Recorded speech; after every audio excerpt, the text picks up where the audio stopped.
So mention a time you were in a leadership position and how did you handle it? So I've directed like several shorts and different scenes in my directing classes and film classes at Saddleback. I try to keep it as like easygoing as possible. I'm always open to suggestions, and like I always want my crew to be as creative and open as they can be. So yeah. All right.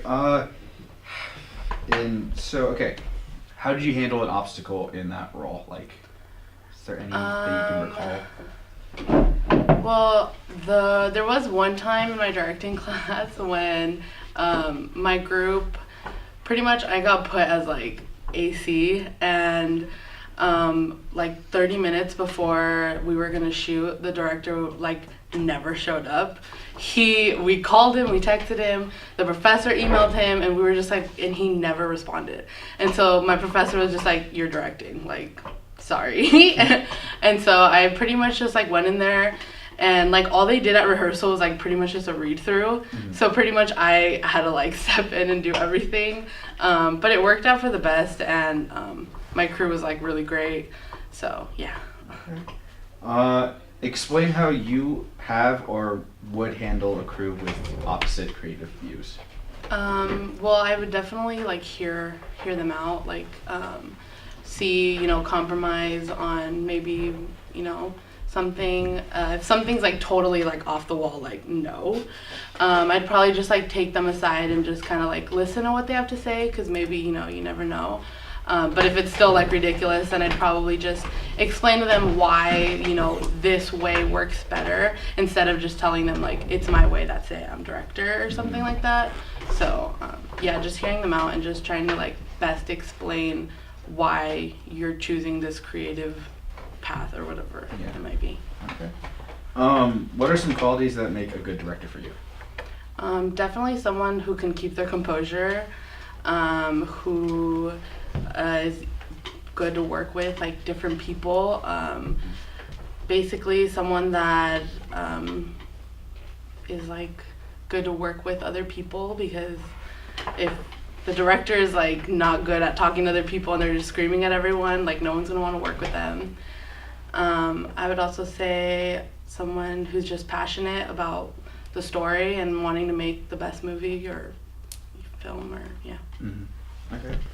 And lastly, describe what success means to you. Well, my answer was identical to Noah's, but yeah, pretty much setting a goal. I'd say having like good people around you. Yeah, that's pretty much it. Okay. Thank you very much. What are your short-term and long-term goals? Short term, in regards to acting, I think would be networking more, learning more names, because I feel like I'm bad at names. Like I'll know the actor, and then I'll be like, I know character, but I don't know your name. Yeah.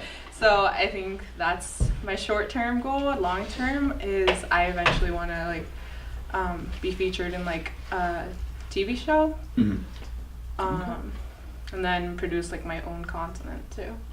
Okay, all right. What is your chosen method of acting? I do Meisner. I think it's the one that's most helpful to me, because his is like getting it out of your head, and I feel like that's like perfect for me, because I feel like that's the one thing that stops me sometimes, is that I get nervous, and then I'm like, oh, okay, breathe. Like I need to just be in the moment, pretend like this is normal, and just like act out the role. Okay. Is there any past experience or project that stood out to you that you've worked on? I feel like every role is different, and like a lot of them stand out, but like one of my favorites that I did was a representative role, which was Phoebe from Friends.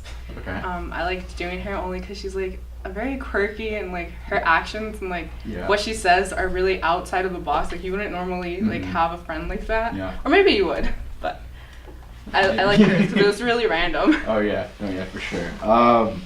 What do you bring to the table, and why do you think you're a good fit for the agency? I feel like I am a very determined person. I'm persistent. I am very optimistic. If there's a problem, I always try to find a solution. So I'd say 99% of the time, I find a solution. Okay. Good numbers. What is your biggest flaw and how do you deal with working around with it? Okay, I think my biggest flaw is getting nervous, which I mentioned before. Like I'll get nervous and then I'll psych myself out. But dealing with this, I just either convince myself like, I'm just very excited. Like this is obviously like me being jittery because I'm excited to do this. Yeah. Or like if that doesn't work, I usually listen to music, or it's kind of weird, but I have to like dance to get the energy out. So like I'll be going like this or like doing something to get it out. Or my last resort is I don't know if you watched High School Musical, but Sharpay, she does like that works for me, so I do that. Okay. And lastly, what is your favorite and least favorite voice to do? Oh, favorite. I feel like anything that's very weird and not normal is like my favorite voice, like cartoonish, like. Okay, cartoonish. Okay, I was gonna or like say, country, like I can do country sometimes. Like the Bears cereal? Yeah, I like that one. The only thing is like my least favorite with that is like those very dark and like manly voices. Yeah. So I'm like, I'm Papa Bear. Like I can't do those. Like mine are just weird. So, but yeah, anything weird I like, but dark and like manly, I'm kind of like. Okay. Or like grandpa-ish, I can't. Okay. Okay. Thank you very much.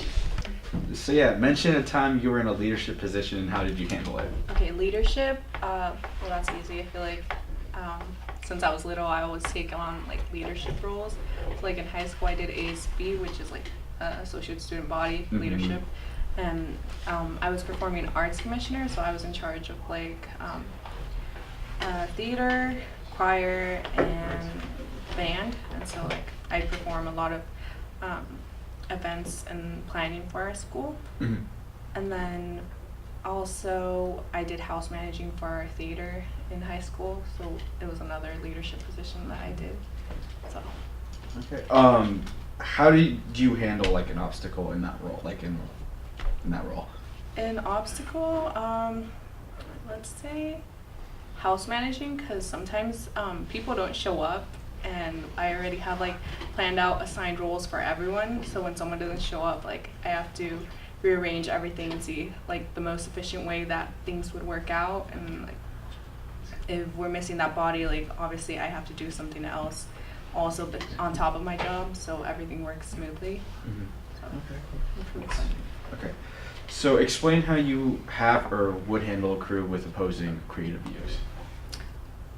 okay, I think my customer service experience helped me a lot with like communication, and something I learned recently was an abbreviation, which is LAST, which is listen, which I feel like listening helps like diffuse situations if someone's like mad or like something's not working out, you should listen.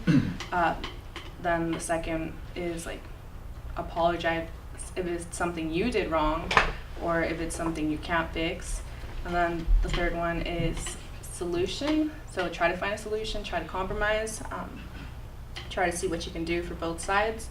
And then the last one is thank them. So if they did work out, whether it was hard or not, like always thank them so they feel appreciated too. All right. Let's see. What are some qualities that make a good director for you?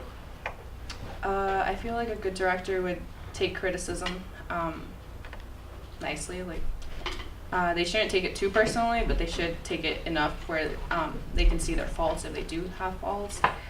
They should be encouraging, open-minded, and I feel like innovative, because there should always be new ideas. Okay. And then lastly, describe what success means to you. Success for me is just being content with where you are, like no matter if you're on the low or high, knowing that like even if you're at your lowest, there's always going to be a high. It's like a roller coaster. You just have to be content with life. Thank you very much.